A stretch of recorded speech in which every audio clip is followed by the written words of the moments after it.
बालपन की वो बातें सबको नहीं भाती हैं। प्रणाम करने के लिए मंच पर जब गई, मीरा के नेत्र सजल। महाराज जी ने पूछ लिया, अरे बिटिया क्यों रोती है? मीरा कहती है, ये मेरे हैं, ये आपके साथ आए हैं, इन्होंने मुझे वचन दिया था ये एक साधु के साथ आएंगे, ये मेरे हैं, आप इनको मुझे दे दीजिए।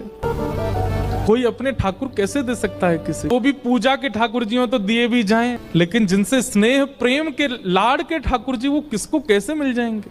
पहले तो छोटी बालिका समझ करके महात्मा हंस गए, लेकिन जब कहने लगी ये तो मेरे हैं, जिद करने लगी, तो महात्मा भी प्रेमी थे, व्याकुल हो गए, अपने ठाकुर जी को हृदय से लगा के तुरंत चले गए वहां से।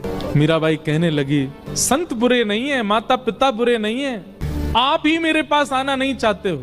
अरे और कितनी प्रतीक्षा कराओगे? मैं कब से प्रतीक्षा करती हूं, अब आ तो गए हो एक महात्मा के द्वारा, अब आ क्यों नहीं जाते मेरे पास?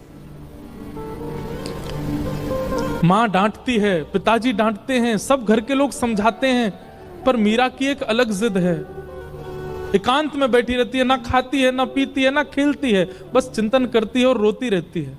प्रतिज्ञा ले ली, मैं अन्न नहीं खाऊंगी, अब मैं प्रयास नहीं करूंगी कि आप आओ मेरे पास, मैं प्रयास नहीं करूंगी कि मैं आपको लाऊं, आपको खुद आना पड़ेगा, मेरी प्रतीक्षा बहुत हो चुकी है। वहां महात्मा ठाकुर जी की सेवा शयन करा करके जैसे शयन में गए, ठाकुर जी उनके स्वप्न में आ गए। और स्वप्न में आकर के बोले, बाबा आपने मेरी खूब सेवा करी, खूब मेरे 56 भोग लगाए, खूब मोकू लाड़ प्यार कियो, खूब मोकू डुलायो, इतनो भाव से मेरी सेवा करी बाबा, पर अब आपकी सेवा पूरी है गई। जो बालिका आज कथा में आई, मैंने वाकू वचन दियो है कि मैं आपके माध्यम से आऊंगा, आप उनको जाए के मुंह को दे दो। अब जब ठाकुर जी ही स्वयं आज्ञा कर दें तो फिर जय जय, मेरी सेवा में कोई कमी रह गई? नहीं, कोई कमी नहीं बाबा, मैं तो बहुत प्रसन्न हूं, पर अब कछु दिना आप एकांत में भजन करो, फिर मेरी प्राप्ति हो जाएगी। अब आप तो चले जाओगे, फिर मेरी सेवा कौन करेगा? या हमारे सेवा विस्तार के लिए वह कन्या को मोह दे दो। और अर्धरात्रि का समय, नन्ही सी मीरा अनशन व्रत पर मानो बैठी हो, और महात्मा पहुंच गए। ले मीरा है गिरधर तेरा, ले मीरा है गिरधर तेरा। अपने ठाकुर जी को लेकर के गए। सेवा बड़े भावत करियो, रखियो नैना नेरा, बेटी ले मीरा है गिरधर। मीरा के चित्त में पीड़ा भी हो रही है और वो नाच भी रही है। नाच इसलिए रही है कि आज मानो जैसे वर्षों और युगों का विरह समाप्त होगा, पर पीड़ा इस बात की है कि मैं एक वैष्णव की सेवा ले रही हूं। उन महात्मा के नेत्रों के आंसू मीरा को बहुत सुहागन है बेटी। ये पहले मुझसे रीझे थे, मेरे पास आए, लेकिन अब ये तो से रीझ गए हैं। मैं अपनी तरफ से नहीं दे रहा हूं, ठाकुर जी ने आके मुझे आज्ञा दी है कि वो तोते सेवा कराना चाहें। मीराबाई को ठाकुर जी दे दिए हैं।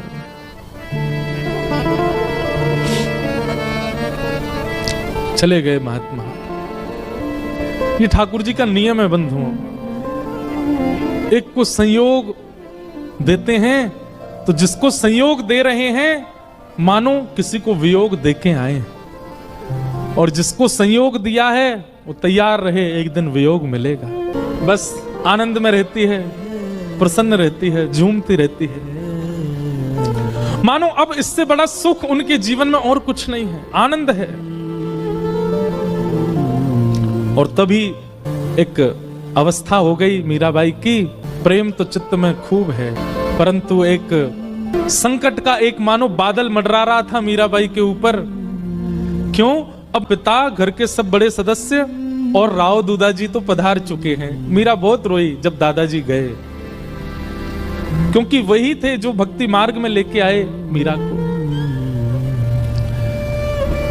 संकट इस बात का है कि अब सब चर्चा करते हैं कि मीरा का ब्याह करो। एक दिन मीरा अपनी मां से लड़ने लगी, मां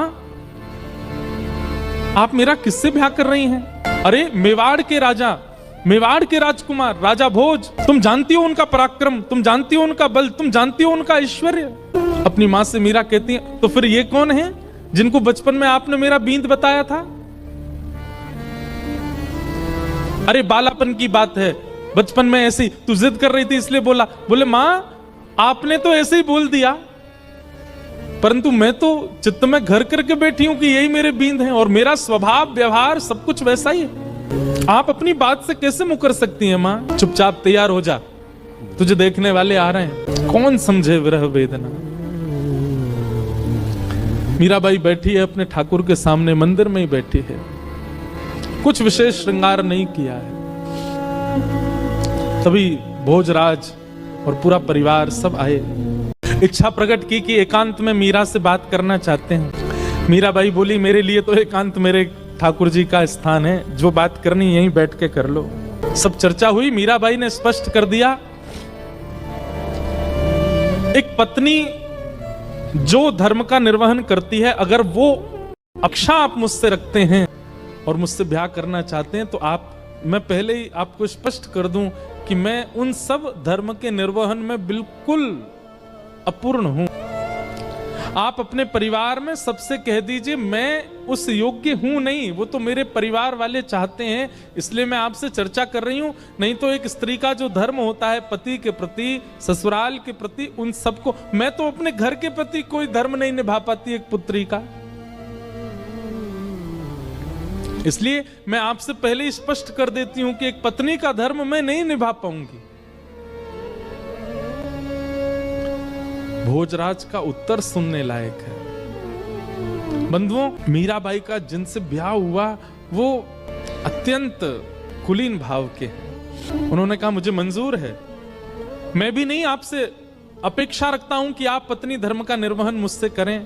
आपकी सुबह से अभी तक की गतिविधियां देख करके, आपके विचार भाव और आपके हृदय की स्थिति देख करके मैं जान चुका हूं कि आप सामान्य धर्म में नहीं हैं। परंतु अब मेरी इच्छा और ज्यादा आपसे विवाह करने की इसलिए है कि मैं आपसे पत्नी धर्म का निर्वहन नहीं करवाना चाहता। मैं चाहता हूं हमारी मेवाड़ की भूमि में राजा तो बहुत आते हैं, मेवाड़ की भूमि में बड़े बड़े महापुरुष आते हैं, बड़े बड़े योद्धा आते हैं, पर मेवाड़ की भूमि पर अभी तक किसी भक्त के चरण नहीं पड़े। यदि आप मुझसे विवाह करें और हमारी मेवाड़ की भूमि को अपने चरणों से और श्री गिरधरलाल जी के स्थापन से पवित्र कर दें, तो ये हमारे लिए बड़े सौभाग्य की बात होगी। मैं इस चर्चा को गुप्त रखूंगा, किसी के सन्मुख नहीं कहूंगा, ये मेरी और आपकी चर्चा है। सबको बताने के लिए विवाह का एक अभिनय होगा, परंतु मैं चाहता हूं कि आपके चरण हमारी मेवाड़ को पवित्र करें। बाकी जैसी आपकी इच्छा होगी, मेरी उसमें कोई अतिशयोक्ति नहीं होगी। और ऐसा कहकर के भोजराज चले गए। मीराबाई ने कोई उत्तर नहीं दिया। लेकिन प्राचीन भारत में कहां पूछा जाता है, सबने पक्का कर दिया ब्याह। मीराबाई एक संत से जाके कहती है कि कभी अगर हृदय में बहुत वेदना होती हो और अपने प्रियतम को बतानी हो तो उसके लिए कोई उपाय है? तब एक संत ने कहा, तुम पत्र लिखा करो और वृंदावन जाने वाले किसी व्यक्ति के हाथ वो पत्र भेज दिया करो। मीराबाई आज पत्र लिखने के लिए बैठी है और पूरे कक्ष में केवल खाली पत्र पड़े हैं, लिख नहीं पा रही है। बार बार एक एक पन्ना फाड़ती है, फिर कुछ लिखती है और लिख करके फिर उसको फेंक देती, फिर दोबारा लिखती है, फिर फेंक देती, फिर लिखती है। किसी ने आकर के कहा, मीरा ये क्या करती है तू, इतने पत्र पड़े, ये सब क्या है? पत्तियां मैं कैसे लिखूं, लिखी ही न जाए। क्यों? कलम धरत मेरो कर कांपत है। मीराबाई कहती है मैं लिखने के लिए बैठती हूं, पहले तो शब्द याद नहीं आते और जैसे तैसे अपनी स्थिति। बंधुओं एक बात याद रखिएगा, विरह की स्थिति शब्द बयां नहीं कर सकते। वो शब्द नहीं बता सकते कि आपकी स्थिति कैसी है। आप कितना भी प्रयास कीजिए बोलने का, बताने का, नहीं बता पाओगे, क्योंकि विरह प्रेम शब्द की इतनी क्षमता नहीं कि वो आपका विरह प्रेम प्रकट कर सके। लेकिन मीराबाई कहती है जैसे तैसे मैं लिखने का प्रयास भी करती हूं।